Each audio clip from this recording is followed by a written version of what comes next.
ईश्वर की साधना और मुक्ति पाने के लिए लोग क्या क्या नहीं करते। इसका एक बड़ा उदाहरण है कापालिक साधु। आम आदमी अगर कापालिक साधुओं की दिनचर्या और भक्ति के तरीकों को देख ले तो शायद कई दिनों तक खाना पीना छोड़ दे, क्योंकि इनकी भक्ति और रहन सहन का तरीका आम इंसानों से कहीं मेल नहीं खाता। अगर आप हिम्मती है और मजबूत कलेजा रखते हैं तो चलिए कापालिक साधुओं की दुनिया और जानिए वो बातें जो कापालिक साधुओं को आम शिव भक्तों से अलग करती हैं। शैव संप्रदाय के अंतर्गत कई दूसरे संप्रदाय भी शामिल हैं, जिनमें अघोर और कापालिक भी शामिल हैं। इस संप्रदाय के लोगों की सबसे बड़ी खासियत और पहचान है नरमुंडी यानी इंसानों का सिर, जो इनके पास हमेशा रहता है। इंसानों का सिर यानी कपाल रखने के कारण ही ये कापालिक कहलाते हैं। कापालिक साधुओं के लिए इंसान की खोपड़ी ही उनका बर्तन है जिसमें वो खाते पीते हैं। आगम प्रमाण शिव पुराण तथा आगम पुराण में कापालिक साधुओं के बारे में जैसा लिखा गया है उससे मालूम होता है कि इस संप्रदाय के व्यक्ति तांत्रिक होते हैं और तंत्र मंत्र की साधना करते हैं। तंत्र मंत्र के बल पर ये अपनी मुक्ति का उपाय करते हैं।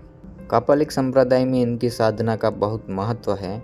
इनकी एक साधना बड़ी ही प्रमुख है जिसे कपालिक चक्र साधना कहते हैं। इसमें किसी स्त्री साधिका के सहयोग से तंत्र साधना की जाती है।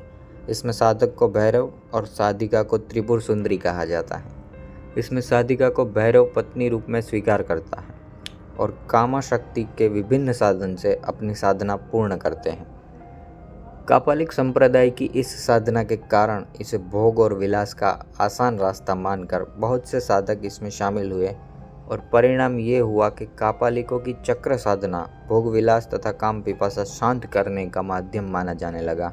इस कारण से लोग कापालिक साधुओं को नफरत भरी निगाहों से देखने लगे। कापालिक साधुओं की इस साधना और अनैतिक आचरण का आदि शंकराचार्य ने काफ़ी विरोध किया था।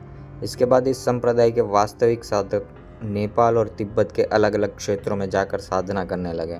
बौद्ध कापालिक साधना के रूप में यह संप्रदाय विरोध के बाद भी जीवित रहा और आज भी इसके साधक विभिन्न तांत्रिक मठों में गुप्त रूप से तंत्र साधना करते हैं। कापालिक संप्रदाय के साधु अपनी साधना और सिद्धि के लिए महाकाली, भैरव, चांडाली, चामुंडा, शिव तथा त्रिपुरा जैसे देवी देवताओं की साधना करते हैं, जबकि बौद्ध कापालिक वज्र भैरव, महाकाल, हैवज्रा नाम के तिब्बती देवी देवताओं की साधना करते हैं।